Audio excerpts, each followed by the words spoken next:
We are continuing, we're going ahead with pharma city అంటున్నారు. అందువల్ల technical గా వాళ్ళు చేయలేరు. ఇప్పుడు ఏంటంటే కొద్దిగా ఒక జిమ్మిక్స్ లేదా ఫార్మాసిటీకి వీ నీడ్ ఇన్ఫ్రాస్ట్రక్చర్. ఫార్మాసిటీ వచ్చినప్పుడు అక్కడ ఎడ్యుకేషన్ ఉండాలి, ఫార్మాసిటీ వచ్చినప్పుడు అక్కడ హౌసింగ్ ఉండాలి, ఫార్మాసిటీ వచ్చినప్పుడు బేసిక్ నీడ్స్ ఉండాలి అనే పేరు మీద ఇవన్నీ తెచ్చే ప్రయత్నం చేస్తున్నారు. కానీ అది 75 ఉండి ఇది 25 ఉండాలి. కానీ వీళ్ళు 25 ఫార్మా పెట్టి 75 దీన్ని తీసుకొస్తామని ఒక రియల్ ఎస్టేట్ వ్యాపారం చేద్దామని ఆలోచన చేస్తా ఉన్నారు. రేపు బీఆర్ఎస్ వచ్చిన తర్వాత వీళ్ళ ఫ్యూచర్ సిటీ గీచర్ సిటీ అన్ని రద్దు చేస్తాం, అక్కడ యాజ్ ఇట్ ఈస్ ఫార్మా సిటీని రిస్టోర్ చేస్తాం.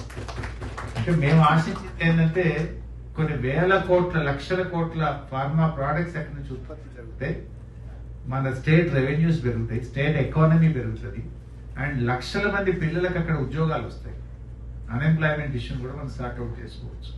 అటు ఎంప్లాయ్మెంట్ అటు స్టేట్ ఎకానమీ రెండు కూడా మనం దృష్టిలో పెట్టుకొని ఇండస్ట్రీ మన దగ్గర నుంచి వేరే రాష్ట్రాలకు వెళ్ళొద్దు. ఇప్పుడు ఏమైంది, like Gujarat, Andhra Pradesh, they are trying to attract the pharma industry. మనోళ్ళే పోయి మన హరబిందో, మన రెడ్డి ల్యాబ్స్, మన హెట్రో వీళ్ళే పోయి ఇప్పుడు ఒకటి ఆంధ్రప్రదేశ్ లో పెడుతున్నారు, ఒకటి గుజరాత్ లో పెడుతున్నారు.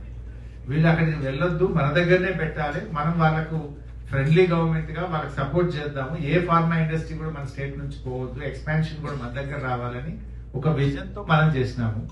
కానీ ఎక్కడ ఇది బీఆర్ఎస్ కు పేరు వస్తుందనో, లేదా ఇక్కడ మాకేమి రియల్ ఎస్టేట్ చేస్తే ల్యాండ్స్ పంచి పెడితే మాకేదో బ్యాక్ ఎండ్ లో బెనిఫిట్ ఉంటుందనే కోణంలో ప్రజెంట్ గవర్నమెంట్ పనిచేస్తా ఉంది. బట్ వాళ్ళు ఏం చేసినా అది నడవదు. ఇది నా మాట కాదు, ఇది parliament act, Indian parliament act. If you deviate the purpose of land acquisition then the land should go back to the farmers.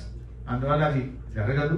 వాళ్ళు ఏ ప్రయత్నం చేసినా అది నిలబడదు. ఆల్రెడీ 2.5 years అయిపోయింది, ఇప్పటిదాకా అది జరిగింది ఏం లేదు. లాస్ట్ 1 year అయితే ఎట్లాగో ఎలక్షన్ ఉంటుంది.